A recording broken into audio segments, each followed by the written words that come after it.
요한복음 4장 우리 10절로 14절 말씀까지 보았습니다마는 우리 본문의 말씀은 요한복음 4장 1절 말씀부터 우리 42절 말씀까지가 우리가 잘 아는 사마리아 여인에 관한 이 말씀이 기록되어 있습니다.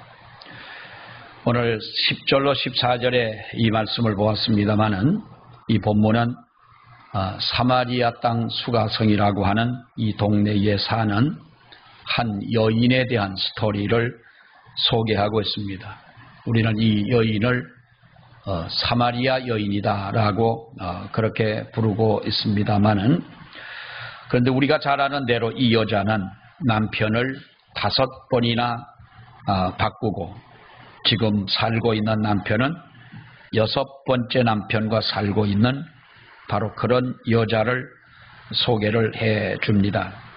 그러므로 당시에 이스라엘 문화라고 하는 것이 어떻게 보면은 사회적인 정서를 보더라도 이 여자는 아주 천한 여인으로 취급을 받을 수밖에 없는 바로 그러한 여인이다라고 하는 거지요. 같은 동네에 사는 사람들 가운데서도 어찌 보면 이 질이 좋지 않은 이 여자와 어느 누구도 만나거나 상종하려고 하는 사람들이 없을 만큼 그 당시에 이스라엘의 문화가 그랬습니다. 그래서 그 여자는 오늘 이 성경에도 말씀을 하고 있습니다마는 사람들이 좀처럼 오고 가지 않는 그러한 제6시에 바로 그가 우물가에 나가왔다라고 말씀을 하고 있는데, 성경이 말씀하고 있는 제6시라고 하는 것은 우리 시간으로 보면은 낮 정오의 시간입니다. 그러니까 12시의 시간인데, 정오의 우물가로 물을 길러 나왔다라고 하는 것입니다. 이스라엘 땅에서 그 당시에 정오라고 한다면 아주 더운 날씨를 우리가 생각해 봅니다. 요즘에 여러분 얼마나 날씨가 덥습니까?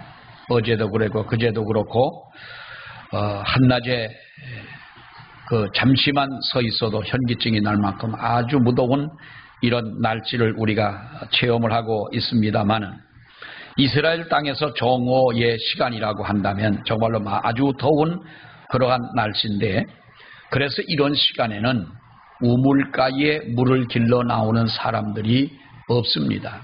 그래서 그들은 아침으로나 저녁으로 이렇게 나와서 주로 활동을 하고 물을 길러 다니기도 합니다마는, 그러나 그녀는 마침 사람이 나오지 않는 때를 틈타서 이렇게 우물가에 물을 길러 나왔던 것입니다. 그만큼 이 여인을 우리가 볼 때에 수치스러운 삶을 살고 있었고, 또 모든 사람들이 그를 상대하려 하지 않고 그와 상종하는 사람이 없었기 때문에 아무도 모르는, 아무도 만나지 않는 바로 그러한 시간에 나아가서 이렇게 물을 길러 와야 되겠다고 하는 바로 그러한 생각을 가지고 우물가로 나왔던 것이지요. 그렇다고 해서 그 여인은 무슨 창녀나 또 율랑녀와 같은 그러한 여인은 아니었습니다. 다만 어떻게 보면 자신의 욕구와 이상대로 인생을 가장 행복하고 그리고 후회 없이 살아보려고 하는, 아마도 그러한 욕심 많은 여자라고 우리가 생각하면 옳을 것입니다. 그러면서도 우리와 어쩌면 똑같은 평범한 그런 사고를 가지고 살아가는 그러한 여인이었을 것입니다. 평범한 사람이면서도 어떻게 보면 행복에 대한 애착이 강한 바로 그러한 면모를 우리는 이 성경 속에서 찾아볼 수가 있는데, 이 여자에 대한 이 말씀이 1절로 42절에 이까지 기록된 있는 이 말씀인데, 이러한 남편을 5씩이나 두었다가 이혼을 하고 6번째 남편을 얻어가지고 사는 여자, 동네의 얼굴을 부끄러워 들지 못하고 다닐 만큼 그러한 정말로 어떻게 보면 아주 천한 여인으로 전락한 이러한 여자에 대해서 왜 성경이 이렇게 많은 말씀을 할애하며 그 여인을 소개하고 있느냐라고 하는 것입니다. 우리가 이 여인에 있어서는 남편 다섯이라고 하는 다섯, 여섯에 대한 이 수가성 여인 하면 그것이 먼저 떠오르긴 합니다만은, 그런데 자기의 행복에 대한 욕구를 채우기 위한, 행복에 대한 애착이 강한 바로 이러한 여인이었다. 그래서 자기의 행복에 대한 욕구를 채울 수 있는 그 방법이 무엇이냐를 찾기 위하여, 그는 바로 어떻게 보면 인생의 반려자요, 인생의 파트너라고 할 수 있는 남편으로부터 그 행복을 찾으려고 바로 이 여인은 그렇게 애썼던 우리가 그 삶이 아니었느냐라고 하는 것입니다. 그러나 지금까지 만났던 남편으로 인하여 바로 그는 자기의 행복을 채우지 못했기 때문에 지금 살고 있는 남편, 우리 예수님과 대화하는 가운데 뭐라 그럽니까? 네 남편을 불러오라 그러니까, 내가 남편이 다섯이 있었는데 지금의 그 남편 살고 있는 여섯 번째 남편을 가리키면서 자기의 살아온 만났던 남자들에 대한 이러한 이야기를 내비치는 그러한 말씀을 보는 가운데, 여섯 번째 남편을 데리고 살지만은 그러나 자기의 마음속에 채울 수 없는 바로 그러한 공허함을 가지고 있는 우리가 이 여인의 말을 볼 수가 있는 것입니다. 그러다 보니 여러분, 어느새 이 여인도 나이가 먹어서 중년의 여인이 아니겠습니까? 아무리 남편을 빨리빨리 바꾼다 할지라도 다섯 번, 여섯 번 시집을 가고 같이 만나다 보면은 그래도 그 여인도 어느새 벌써 중년에 이르게 되었고, 그녀의 삶의 한복판에 자리 잡게 된 것이 무엇이냐? 오직 고독이라고 하는 것이요, 허탈한 것이요, 그리고 그 여인에게는 그야말로 어느 누구도 감당할 수 없는 정말 그 갈증이 있는 그러한 삶을 살아갈 수밖에 없었다는 겁니다. 게다가 사회적으로 이미 남들에게 손가락질을 밟는 조롱거리 인생으로 바로 그는 전락해버리고 말았다는 것입니다. 도저히 사회에서 정상적인 여자로 그는 발을 디딜 수 없는 그러한 여자예요. 어떻게 보면 인생의 밑바닥까지 떨어진 바로 그러한 모습을 우리는 이 수가성의 여인에게서, 사마리아 여인에게서 볼 수가 있다고 하는 것입니다. 사랑하는 여러분, 우리는 요한복음 4장에 기록되어 있는 수가성의 여인의 이 이야기를 그저 남의 여자의 비천한 여인의 이야기로만 들어서는 안 될 것입니다. 어떻게 보면 이 여인에게서 보여지고 있는 바로 그 허무함, 어쩌면 또한 그가 가지고 있는 어떤 영적인 갈등, 그 갈증과 같은 고독함, 이러한 것들이 현대를 살아가고 있는 모든 사람 속에 감추어져 있는 바로 그러한 내면의 모습을 우리는 이 여인에게서 아주 잘 보여주고 있는 예라고 할 수가 있겠습니다. 여러분, 우리가 이 여자를 봅니다. 이 여인은 어떻습니까? 그야말로 고독으로 갈증난 이러한 목마른 인생을 살고 있는 여인이었다라는 것입니다.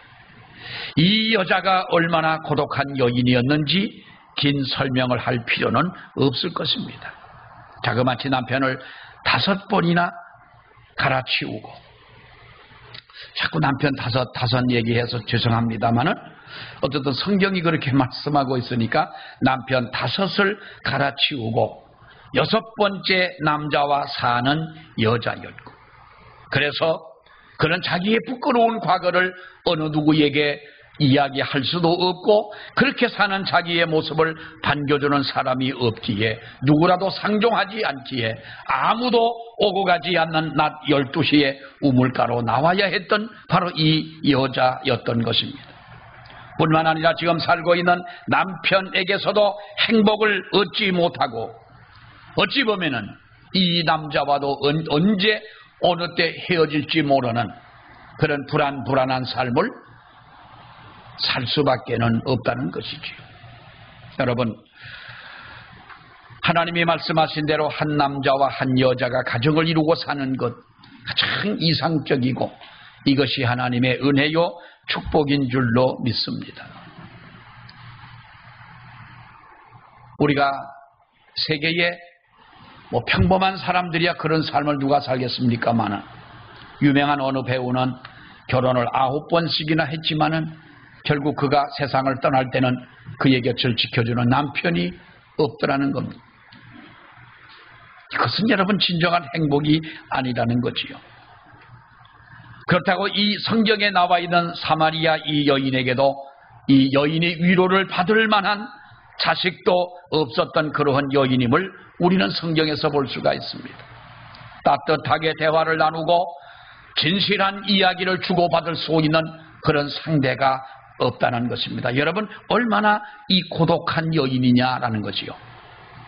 누구보다도 생에 대한 애착을 갖고서 행복을 얻어보려고 그런 몸부림을 쳤던 것입니다. 그러나 그러면 그럴수록 그녀의 가슴 깊은 곳에 남아있는 것이 뭐냐? 고독이라고 하는 것입니다. 여러분 오늘날 현대인들의 모든 사람들에게도 이 병에 걸려 있다고 어느 사회학자는 그런 말을 합니다. 이 병을 앓고 있지 않는 사람은 아마도 한 사람도 없을 것이다. 혼자 있으면 혼자 있는 대로 고독에 짓눌리고, 그렇다고 혼자만 있다고 해서 우리가 소외감을 느끼는 것이 아니라 군중 속에 살아가면서도 우리는 소외감을 느끼고 살아가는, 고독을 느끼고 살아가는 것이 바로 현대인들이다라고 하는 것입니다. 그래서 사람들은 우리가 이 고독함을, 어쩌면 우리의 마음속에 이 갈증을 해결해 보려고 사람들은 여러 가지 많은 여러분 생각을 하고 애를 씁니다.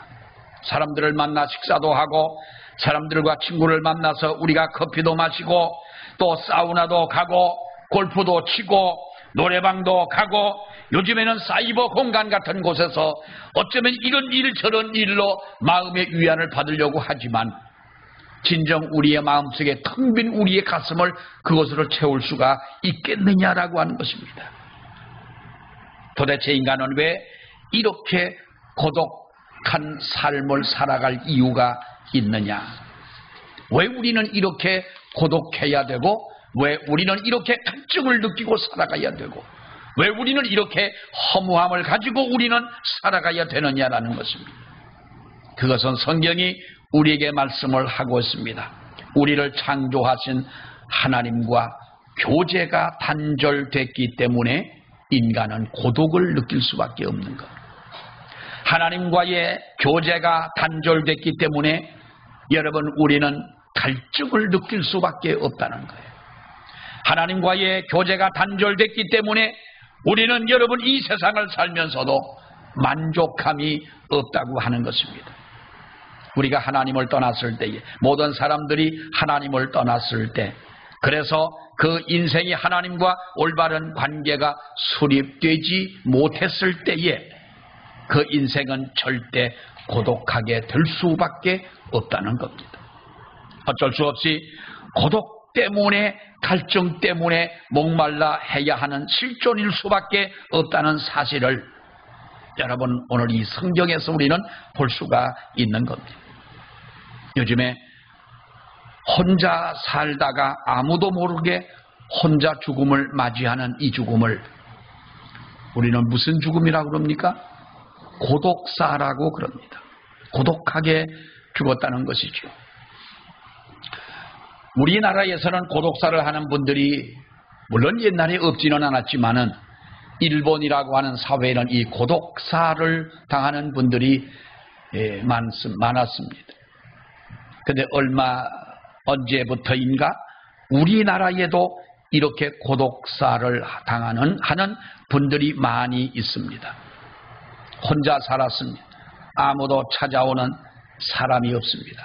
자식도 친구도 찾아오는 사람 없이 혼자 고독하게 살다가 어느 날 고독하게 죽음을 맞이하게 됩니다. 그 사람을 발견했을 때는 이 사람이 언제 세상을 떠났는지조차 알 수 없을 만큼 부패한 그런 여러분 우리가 사람들을 만나는 경우도 있지 않습니까? 오늘날 우리는 고독을 느끼고 갈증을 느끼고 무엇인가 만족을 느끼지 못하는 이러한 마음이 어디서부터 왔느냐는 겁니다. 하나님과의 교제가 단절된 데서부터 우리는 이러한 고독함을 느끼게 된다는 것이지요. 그럼에도 불구하고 오늘날 많은 사람들은 우리는 그것을 모릅니다. 왜 내가 고독하며 왜 내가 영적인 갈증에 허덕여야 하는 것이며 왜 내 마음속에 만족이 없는 것이냐 하는 것을 우리는 알지 못하고 살아간다는 것입니다. 여러분, 어쩌면 세상 사람들은 그렇게 생각할지 모릅니다. 하나님을 도피하는 데서부터 즐거움을 찾으려고 하는 사람들도 없지 않다는 거예요. 우리 믿는 사람들이 때로는 그런 사람들을 만날 때가 있습니다. 저는 하나님을 믿지 않습니다. 교회를 이제부터 나가지 않겠습니다. 그러면 마침내 자기는 아주 어떤 홀가분하고 큰 짐을 내려놓고 자기 자유분방한 이런 삶을 살아갈 때에 자기 마음속에 어떠한 부담이 다 떠나갈 것처럼 생각을 하지만 여러분, 그러나 하나님과 상관없는 자리에서 하나님과 아무 관계없이 즐거움을 찾고 행복을 찾으려고 한다 할지라도 우리는 그러면 그럴수록 점점 더 고독 속에 빠지고 우리가 갈증 속에 살아가고 근심 속에 살아갈 수밖에 없다고 하는 것입니다. 내가 지금 하나님과 통신을 하고 대화가 끊어지지 않고 하나님의 말씀에 통하여 내가 지금도 은혜를 받고 하나님과 나와의 진정한 교제는 단절되지 않고 나는 지금 살아가고 있다. 이렇게 생각하는 분들이 얼마나 계실까요? 우리는 여러분, 이러한 하나님과의 교제의 단절로 우리에게는 이런 큰 슬픔이 온다는 거예요. 또 하나는 자기를 상실한 데서 우리는 이 고독이 찾아오는 것임을 알 수가 있습니다. 사랑하는 여러분, 어느 분이 그렇게 글을 썼습니다. 현대인들은 자기 자신을 도둑맞은 지가 벌써 오래됐다고 하는 것입니다. 무엇 때문에 우리 자신을 도둑맞았습니까? 돈의 영혼을 빼앗겼고 수많은 쾌락 때문에 문명과 세상이 주는 서비스에 우리는 자기를 도둑맞아 왔다는 것입니다. 그런가 하면은 사람들이 요즘에 사이버 가사 공간에 들어가서 자기의 정체성을 도둑질 당하고 말았다는 것입니다. 얼마나 자신을 도둑맞고 살아가고 있습니까? 얼마 전에 저는 TV를 보다가 전원일기에 나왔던 어느 탤런트가 죽은 지가 벌써 몇 년 됐는데 요즘에 우리나라의 AI 첨단 과학기술로 죽은 그 사람이 화면에 나타나는 거예요. 나처럼 이렇게 나타나가지고 싱글싱글 웃으면서 전원일기는 여러분 다 우리가 사촌 이름들은 몰라도 전원일기는 다 아시죠. 그 친구들하고 앉아가지고 대화를 나누는 거예요. 그 죽은 친구가 누구였어요? 내가 모르는데 여러분들이 아시겠어요. 그 친구하고 이제 응삼이 죽었어요? 죽은 응삼이가 나와가지고 얘기를 하는데 전연덕스럽게 이렇게 얘기를 하는 거예요. 뭘 물어보면은 마치 앉아 화상으로 지금 대화를 하는 것처럼 그러는 거예요. 참 아무리 과학이 발달해서 정말 저렇게까지 만들 수가 있을까? 며칠 전에는 자기 남편이 공군 비행기를 조종하는 조종사였는데 사고로 남편이 죽었습니다. 아들이 자라서 아버지가 했던 공군으로 자기도 가겠다고 공군을 가서 아들도 아버지처럼 비행기를 몰다가 5, 6년 전에 사고로 그 아들도 아버지처럼 사고로 순직을 했습니다. 그 슬픔에 잠긴 어머니가 몇 년 전 죽은 아들의 만들어진 그 모습을 영상을 보고 아들과 대화를 하는데 그 목소리가 너무너무 아들과 똑같다는 거예요. 그 아들의 목소리를 재현해서 그렇게 만들어놨어요. 자, 여러분, 우리가 오늘 이러한 시대를 살아가고 있는 것입니다. 죽었던 친구 오랜만에 화면으로 만나 대화를 나누고 눈물을 흘리고 정말 잊을 수 없는 그 친구를 만남 속에서 우리의 영혼이 만족되었느냐라고 한다면 우리는 그것으로 절대적으로 만족한 것은 여러분 아닙니다.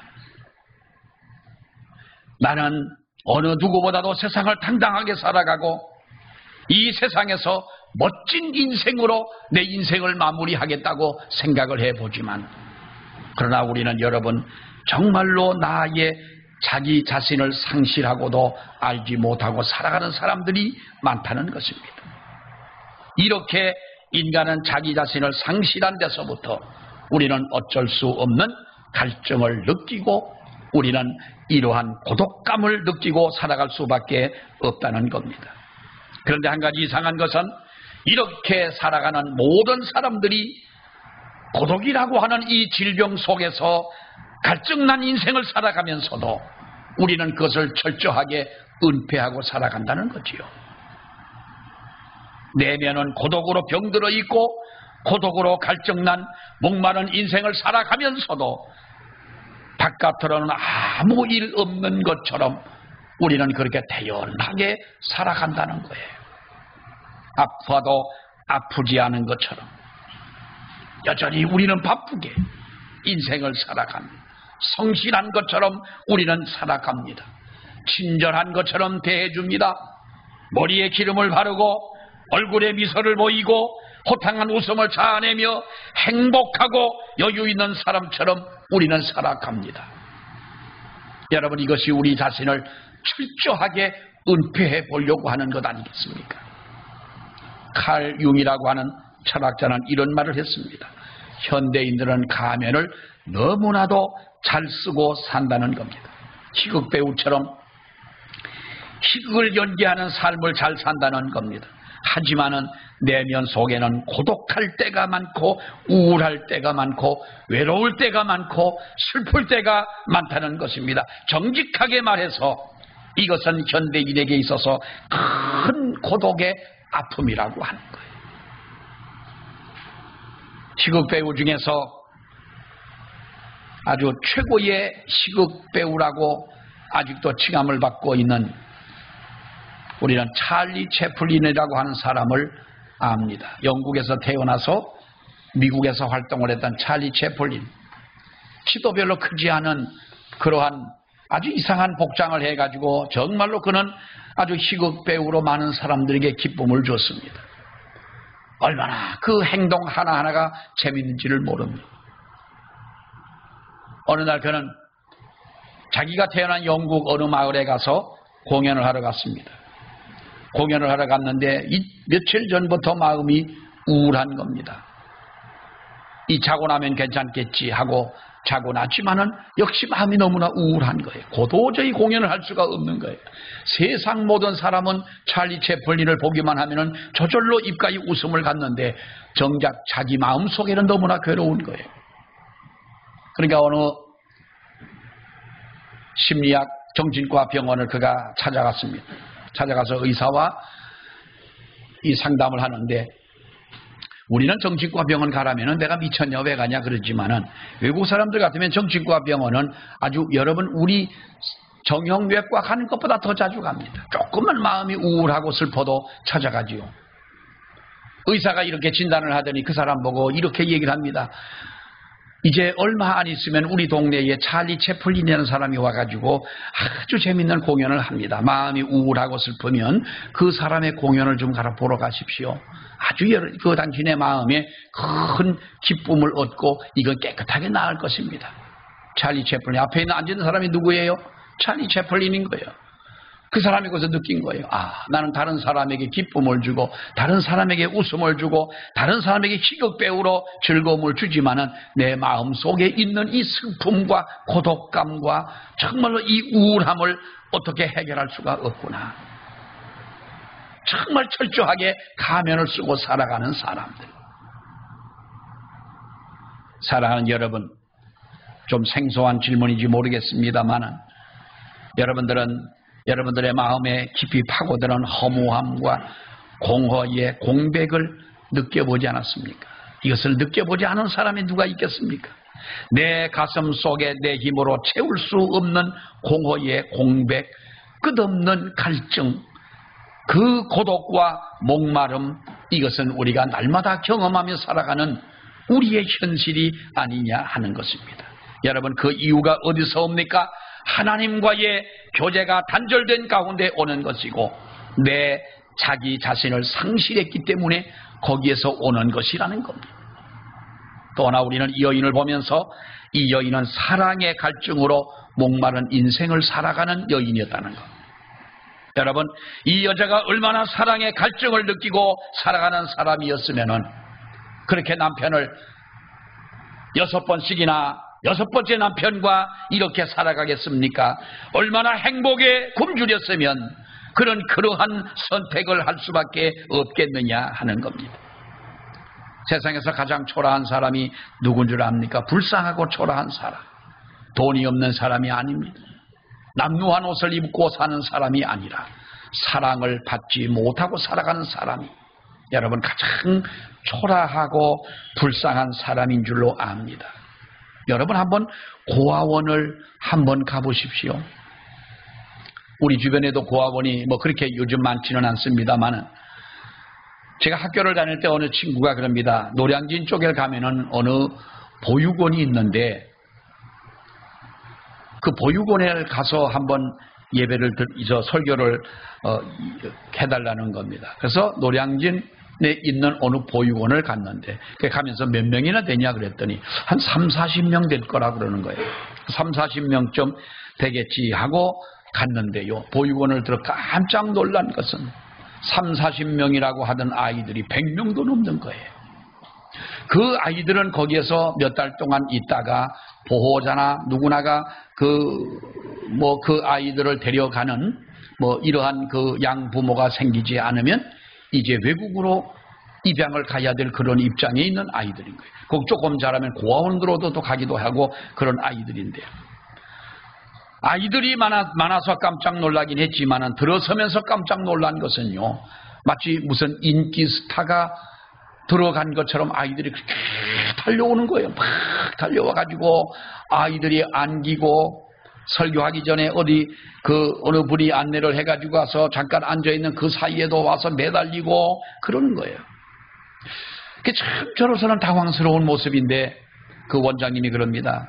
전도사님, 당황스러우시죠? 당황해하는 모습을 보면 당황스러우시죠? 그렇다고 하니까 이 아이들은요 누가 봐도 저럽니다. 사랑을 받지 못했기 때문에 저렇습니다.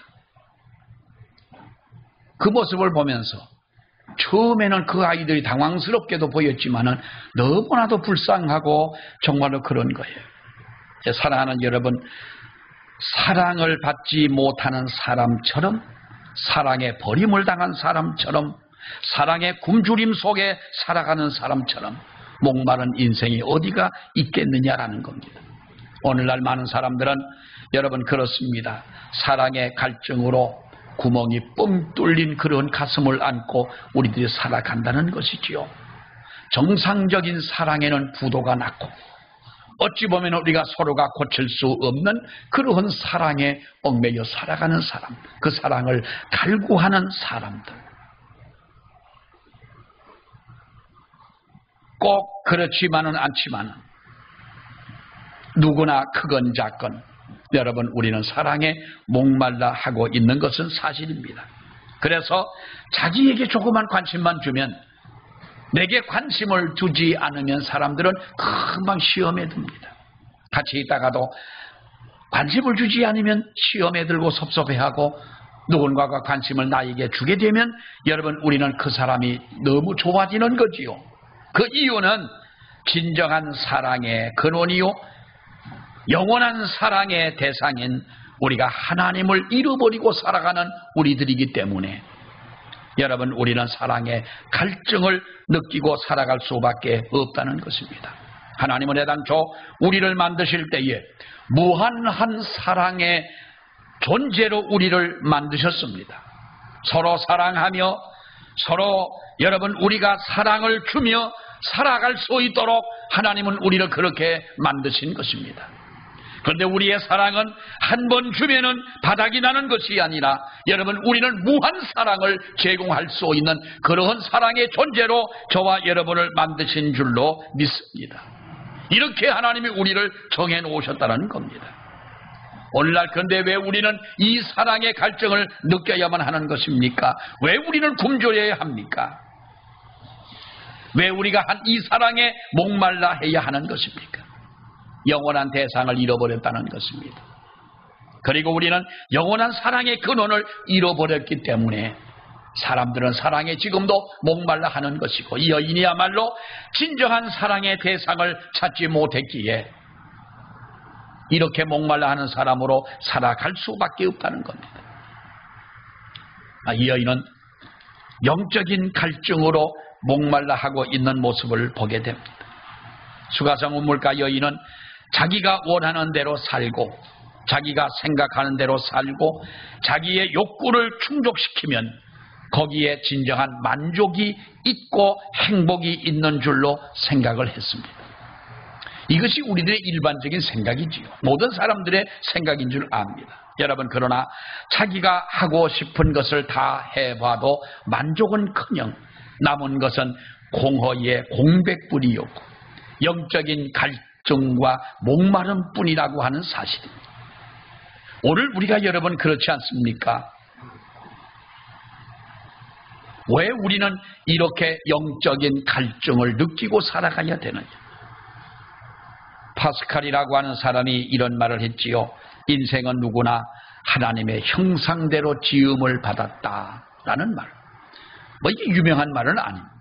성경에도 그렇게 말씀하고 있고, 우리도 그렇게 이야기를 합니다.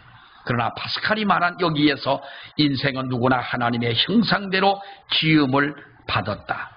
그래서 모든 사람의 마음에는 하나님이 만드신 하나의 공간이 있다라고 그랬습니다. 하나의 공간이 있다. 바로 그 공간은 하나님만이 거하시도록 만들어 놓은 하나의 방과 같은 곳이라는 거예요. 모든 사람은 하나님의 형상대로 창조가 되었다는 거예요. 그러나 하나님의 형상대로 창조가 되었다는 것은 신학적으로 여러 가지 말을 하겠습니다만, 그러나 하나님이 거하시는 하나의 방을 우리의 사람마다 만들어 놓으셨는데, 하나님만이 그 깊은 방에 계셔서 우리의 인생의 주인이 되어 주실 때 우리는 비로소 참된 만족과 진정한 행복을 누릴 수 있게 되는 줄로 믿습니다. 그런데 문제는 여러분 무엇입니까? 많은 사람들이 그 은밀한 공간에 하나님을 모시지 못하고 하나님의 은혜로 채우는 것이 아니라 세상의 각종 이물질로 우리의 그 공간을 채우고 있다고 하는 것입니다. 이 텅 빈 공간, 하나님만이 거하실 수 있는 이 은밀한 방에 하나님 말고 세상의 그 어떤 것을 채워도 그것은 메꾸어지지 않는 것이고 채울 수가 없다고 하는 것입니다. 돈으로 어떤 사람은 채워봅니다. 어떤 사람은 쾌락으로 채워봅니다. 어떤 사람은 명예로 채워봅니다. 어떤 사람은 부귀와 영화로 채워봅니다. 권세와 욕망으로 채워봅니다. 그 무엇으로 채운다 할지라도 사랑하는 여러분, 그 공간에 진정한 만족이 있을 수가 있겠느냐. 조그마한 배를 타고 이 5대양을 여행을 하겠다고 무동력 배를 타고 가던 사람이 태평양 한가운데서 표류가 돼서 파도가 치고 곧 죽을 것 같은 그런 기후를 만나게 된 것입니다. 그가 어떻게 해가지고 이제 구원을 받았습니다. 지나가는 큰 군함을 통해 가지고 그가 구출을 받았는데, 그가 기자와 이야기하는 중에 한 이야기가 뭐냐, 가장 고통스러운 것이 목마른 고통이었다는, 태평양 한가운데서 목마른 고통이 가장 컸다. 우리가 이 이야기가 좀 어렵습니다만, 빗물을 받아 가지고 간 물을 다 먹고 또 잃어버리기도 하고 혹시나 비가 오면 빗물을 받아 먹기도 하고 죽을 것 같아 가지고 바닷물을 먹어봤더니 바닷물을 먹으니까 더 죽을 것 같더라는 거예요. 더 갈증이 심해더라는 거예요. 여러분, 우리의 만족을 무엇으로 채웁니까? 우리의 갈증을, 더더구나 영적인 이 갈증을 무엇으로 채웁니까? 마치 어떤 어린아이가 장난감이 있으면 잠깐 엄마를 잊어버릴 수가 있습니다. 어떤 사람이 성장을 해서 자기 엄마를 찾으면서 이런 이야기를 합니다. 자기 부모님이 이혼을 하고 엄마가 이제 떠났습니다. 떠나면서 자기를 데리고 어느 문방구 앞으로 가더니 어느 장난감 하나를 사주면서 집에 잠깐 있으면 엄마가 어디 갔다 오겠다고 해서 엄마와 헤어졌는데, 그 아이가 사준 장난감 때문에 시간 가는 줄 모르고 하루 종일 놀았는데 해가 져도 엄마가 오지를 않더라는 거예요. 엄마 생각이 나가지고 장난감이고 뭐고 집어던지고 우는데 엄마가 돌아오지를 않는 거예요. 영원히 자기 엄마를 만날 수 없어서, 그래서 방송에 나와가지고 이 엄마를 찾는 이야기가 잠깐 나옵니다만, 여러분, 어린아이가 장난감이 있으면 잠깐은 엄마를 떠나서 놀 수는 있습니다. 잊어버릴 수도 있습니다. 그러나 해가 지면 그 고독함을 무엇로 채우겠습니까? 장난감으로 채울 수가 있는 게 아닙니다. 우리 인생도 하나님의 형상대로 지음을 받았기 때문에 우리가 하나님을 심령 속에 모시지 않는 한 세상의 모든 것은 어린아이의 장난감에 불과하다고 하는 것입니다. 하나님 없는 인생은 어쩔 수 없이 목마름을 느낄 수밖에 없습니다. 그래서 하나님 없는 인생은 버려진 고아처럼 울 수밖에 없는 겁니다. 여러분, 하나님과 단절되었기에, 그리고 우리 자신을 상실했기에 우리는 이러한 고독과 이런 갈증 속에 울 수밖에 없는 우리의 인간입니다. 다시 한번 우리의 마음 속에 이 하나님의 거룩한 은혜를 회복하고 하나님과의 관계를 회복하는, 그래서 우리가 갈증 속에 살아가는 우리들이 아니라 하나님의 은혜의 풍성함 속에 살아가는 우리 모두가 되시기를 우리 주의 이름으로 축원합니다. 기도하겠습니다. 하나님 은혜를 감사합니다. 성경 속에 있는 이 사마리아 여인은 자기가 그렇게 세상을 살면 세상에서 만족한 삶을 살 것이라고 생각을 했지만, 살아가면 살아갈수록 만족함이 없는, 고독함이 있고 갈증이 있는 삶을 살아갈 수밖에 없었던 것처럼, 하나님이여, 지금 우리가 이 세상을 살아가는 저희들도 이런 사마리아 여인처럼 갈증 속에 살아갈 수밖에 없는 저희들임을 주님 앞에 고백합니다. 그러나 하나님, 다시 한번 하나님과의 관계가 회복되어지며 하나님만이 있어야 할 그 방에 하나님을 모시고 하나님으로 만족한 삶을 살아가는 우리 모두가 될 수 있도록 저희를 붙잡아 주시옵소서. 예수님 이름으로 기도하옵나이다. 아멘.